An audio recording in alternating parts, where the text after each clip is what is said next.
Get out. Okay. Back together. What is it that started the revival then? No accounting for taste, is there?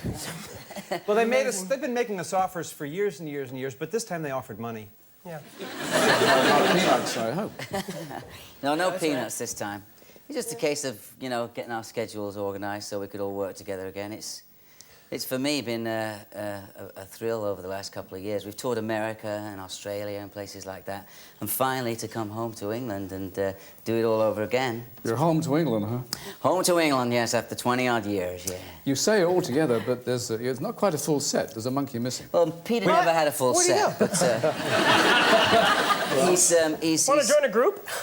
We're going to bring some sideburns and a little wool hat for you and offer you the job, but no, actually, Mike lost his hat and he forgot the tunes, so we didn't invite him to come. So no Mike Nesmith. Yes, Mike Nesmith, and he's just not really into it anymore. He's an executive type and producing and directing and... Well, it has been a while. You've all been doing your own things. In fact, you've been longer together as the three of you than you were as the four of you. Absolutely true, yes. Well, is it? Yeah, absolutely.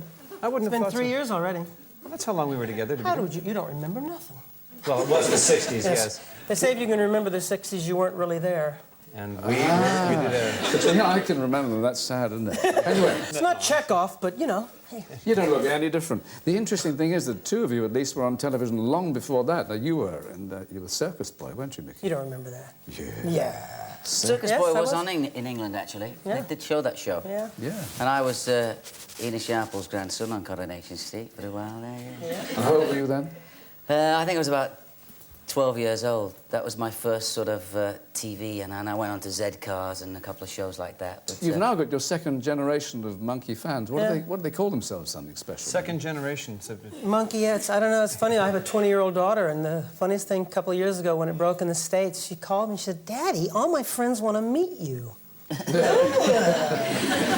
I walked down the street singing, Lum, dum, da, dum. My daughter goes, Daddy, please!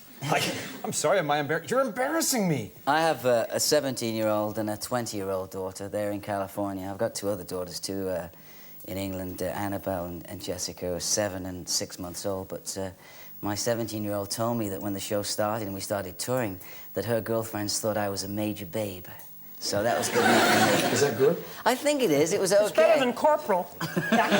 Corporal babes are not quite as good as major. General babes. What a strange language we all speak. Sorry, beg your pardon. Now, oddly enough, you're, I suppose it's difficult for me to say this, but middle-aged men trying to recapture something you never actually were. It's odd, isn't it? It is. But I compare it to, like, Star Trek. I compare it to like Star Trek, very similar, where William Shatner and Leonard Nimoy come back after 20 years and make a movie, and they recreate the roles that they created before. There's nothing really unusual about that. If Ron Moody came back and did Fagin again in Oliver or something like that. But you're not trying to be the same men you were in 1960s. No, absolutely not. We're not trying to be 20-year-old guys. We're recreating the roles of guys in a rock and roll band. And if and when we make a movie, which is what we're working on now, we'll still be 3 guys, probably in a band, still not successful, because the Monkees were never successful on the television show. That was one of we were always the victims. And we will be these guys still trying to make a living in a rock and roll band. It was much put together like the Eurovision Song Contest or something like that, where they were getting people like Bucks Fizz and other acts to sing a certain song to represent the country, and they put people together.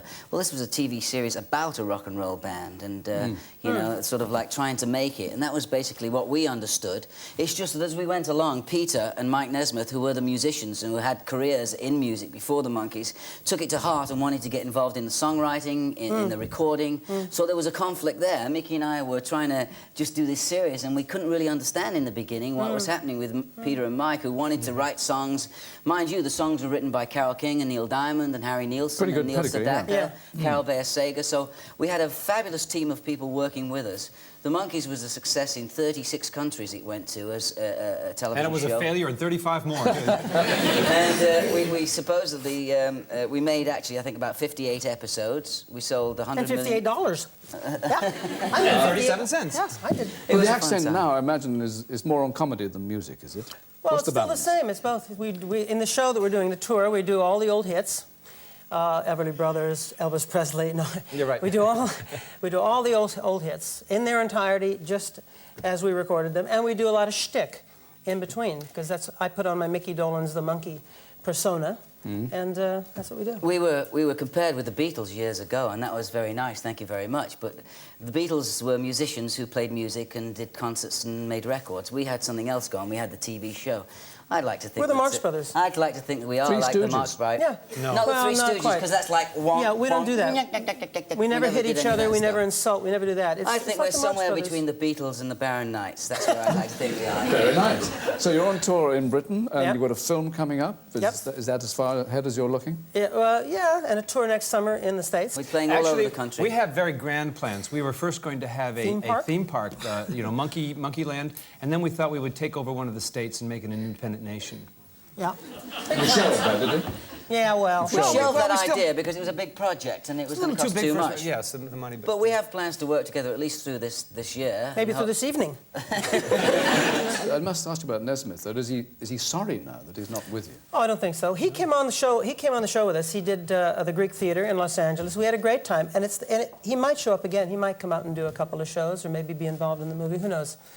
I think it bring would be another very nice. I'd like to see him on the stage. He's a nice character. He adds a lot. Musically, we're very sound together, and we have a very tight show. So we really don't miss him in that department. But I think as far as the comedy, Be nice to have him, then it would be nice to have somebody like Mike Nesmith, because when things go over my head, he catches them, things like that. Apart from that, the Everything. message for him is... No, it's